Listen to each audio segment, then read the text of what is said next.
okay? Mm-hmm. So, you do the best you know how, and you give your advice, but you cannot make other people your problems, and it could get very heavy on you if you do absorb and take in that energy from those people around you, because it's a lot of negative energy, and if you allow yourself, you could absorb it, and if you already have it, you're not doing Hearing the goodies.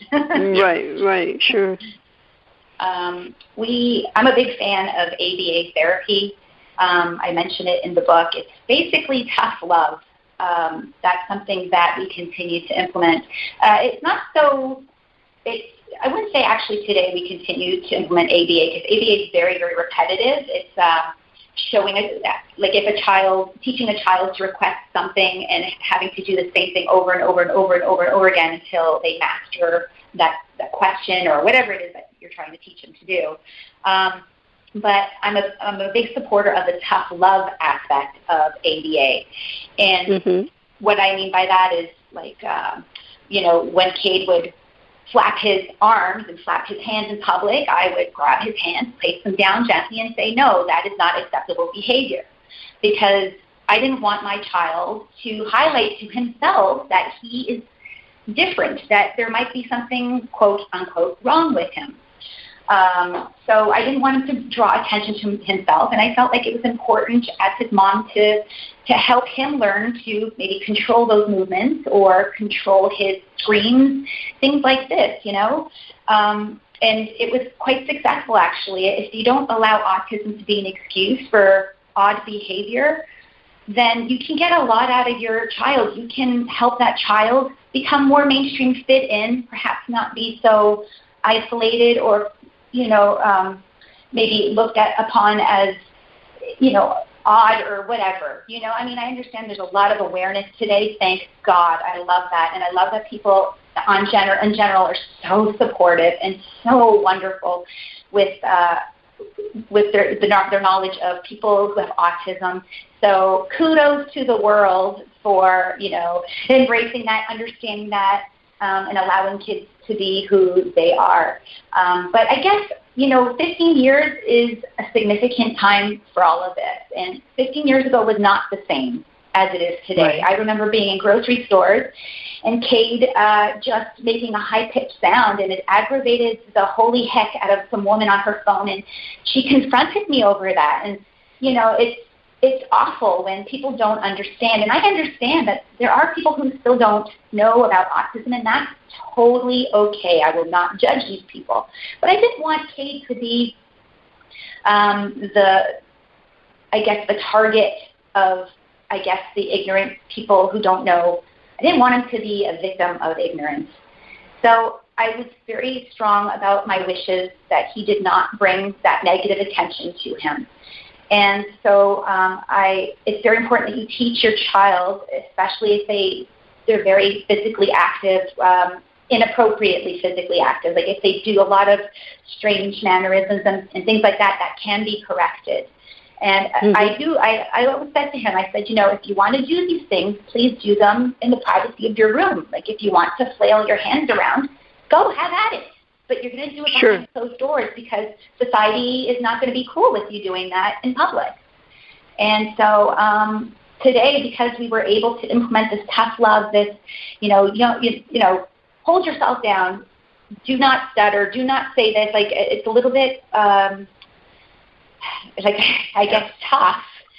And it's probably hard to hear, but it's something that you can, it benefits the child down the road, because Cade has completely dropped all his mannerisms, all his negative behaviors, his tantrum. He never, ever, ever has a tantrum anymore. And it's not because... That's amazing.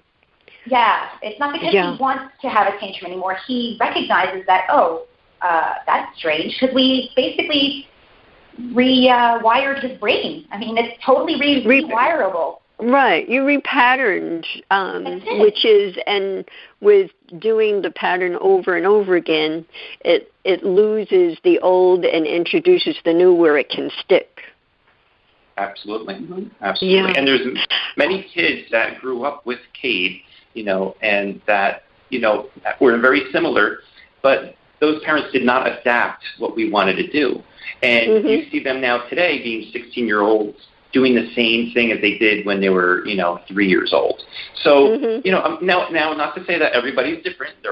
Everybody's child is different, but I think a lot of people use excuses going, oh, he has autism, he has to do that. No, he does not have to do that. Right. You're letting the excuse of the diagnosis to weaken him more every time you say, oh, he has to do that. No, you don't.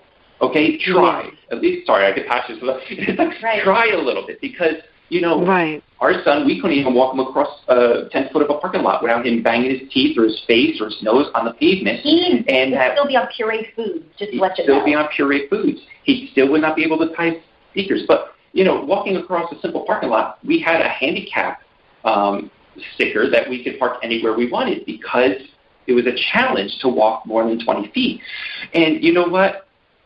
We were able to have it for like another 5 years after when it was up. But we said, you know what? Let's get rid of this. This is the biggest success because he can now walk to the store. He can walk here from the parking lot. So we were so happy to give up. People will be like, oh, my God, you gave up 5 years of parking right in the front. You didn't have to do that. I'm like, no, we wanted to do that because that's releasing energy. Right? Like, who would want to hold on to that to park in a better place? Even though my son could walk, Right. Well, that happens with adults with different diseases. They label themselves instead of saying that this is what I do and I love helping others or whatever that may be. They'll start off saying, well, I have MS or I have this, and allow that to be their identity. Right. Well, they'll figure out karma. Anyway. No. People who are legitimately unwell, yes, of course, yes. Yeah, before we go to break, I wanted to ask, because now you had another child, how challenging was it to bring another child in, having Cade first, and still, the challenges that came with him alone, having another child, and then for her to understand back then that he had special, he was a special kid. Yeah. Did you want me to go into that before the break, or? Yes, please do. Oh, okay. Well, I became expectant with Nev just at the time where Cade got his diagnosis. So, yeah. Interesting on that one. Sure thing. Yeah, it sure was. Otherwise, we may have waited, but everything happens for a reason, and she's an amazing blessing. Oh, my goodness. She's healthy and smart as a whip and sharp and just feisty as can be. But it was quite a juggle to raise the two of them, and because he required so much attention, I felt like to balance that myself between the two in a fair way was the greatest struggle. How do I give Cade all the attention he needs when this little girl is just pining for my attention, asking for mommy to play with her? That was the true juggle. Yeah, and I would like to also tell your listeners out there some things that we've done. So, again, my daughter is very strong, and she's so feisty and so strong, but that's the personality that my son needs to shake it up and that tough love and say, hey, you better, and she'll tell him and treat him without any, like he has no handicaps or anything at the early stages. She treated him as an equal, and that was the greatest gift, honestly, to have a sibling like that. But, I know there's a lot of people out there who have one child with autism and one without, and there's a big struggle out there that I want to inform people what we have done to help my daughter deal with all the attention, everything that we've given Kate, because she basically grew up with a lot of insecurities. So she either had to cause problems or make attention to her for us to bring attention to her because she felt all the attention was on Kate. So this has been going on for a while. She's now 13 years old, and we still have been dealing with this for many years. And so we finally sat down. This was about maybe 4 months ago. We sat down, and I said, everybody, we're having a family meeting. We sat down. I said, this is what's going to happen. There's a lot of energy and blame and history here because of, Kate's diagnosis and how we had to give him attention. And my daughter felt like she was getting no attention, and she had to do a lot of things to say, hey, I'm here too. So I said, let's let's ground ourselves, let's clean the room. And I said, this is what we're doing. Everything that you've ever done before, kids, has been erased from our history.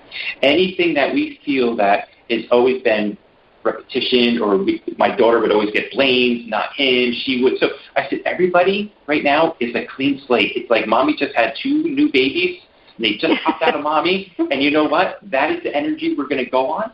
And we put our hands all in the middle, all 4 of our hands out on top of each other, and we just said, and let's go. And we just hurrahed, and the energy you felt, again, shift massively in the room, which I know really so much energy from my daughter to say, oh, my God, I'm finally equal. I'll now be loved in her eyes. This is, I'm going to be now looking and paying attention to. And, and that's where it's been. And so her attitude has changed. My son's attitude, my attitude, and my wife's. We all actually shifted in that area because we did the reset. Wow. We did the computer reset. That's such a great idea. I mean, you're not the known parents, but I understand exactly. I can feel that, the tingles when you describe that. How amazing. But now they feel equally loved. Yes. And you have to be a conscious parent. You can't just do this and walk away. Because, first of all, the kids are going to remind you. That's number one. Right, right. Yes. Yeah, you're going to be on top of it. Yeah, well, we need to take our next break, James John, so we'll be back in a moment, everyone. I know no one's going away because there's just such excellent information. We'll be back. Experience a different yet profound healing with Reconnective Healing. Includes yet expands beyond any and all known forms of energy healing. The Reconnective Healing spectrum is comprised of the full healing and evolutionary continuum of energy, light, and information. It allows for healings that are not just physical, not just mental, not just emotional, yet go beyond that to bring healing that includes the evolution of your very being and essence. Deborah Beauvais, trained and certified by world-renowned Dr. Eric Pearl, offers appointment hours at Seacock Family Chiropractic in Seacock, Massachusetts. For questions or to set up both distance or local sessions, call Deborah at 508-431-1959. Again, 508-431-1959. Or go to lovebyintuition.com. That's lovebyintuition.com.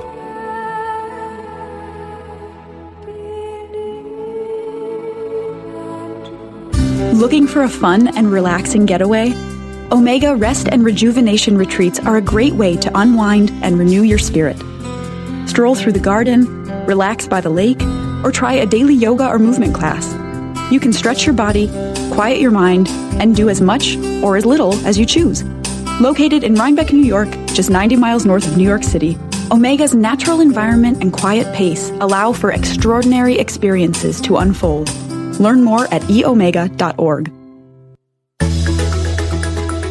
Ever wonder what it's like to have your own radio show? Well, wonder no longer, because you can dip into the radio airwaves by being host for the day on syndicated Dream Vision 7 Radio Network. It's a fabulous way to get your radio feet wet. It's an opportunity to market your business, modality, or book. Have a guest, mention a sponsor, and take callers. Or you may want to facilitate a lesson by going solo. It's up to you. Listeners can be online, mobile, in cars with Bluetooth, or listen through Amazon's Echo by asking, Alexa, play Dream Vision 7 Radio Network. For more details, go to dreamvision7radio.com and click on Host for the Day.